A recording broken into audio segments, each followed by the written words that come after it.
Цяло семейство са, мъж и жена, след работа такива отишли на вечеря, хапванка, пиванка, всичко нормално и сега прибират се към вкъщи, обаче по едно време на жената така е дошло настроение, влизат вътре и вика на мъжа си: скъпи, отиди да се оправиш, тази вечер ще има мъндръсане. Ау!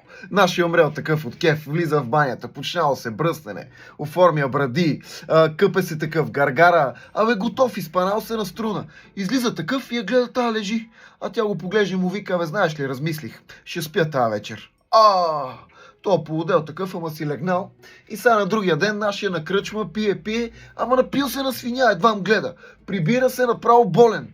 Метнал се такъв на леглото, седи, лошо му е. По едно време се извикал: жено, беги, донеси легена, ще повръщам.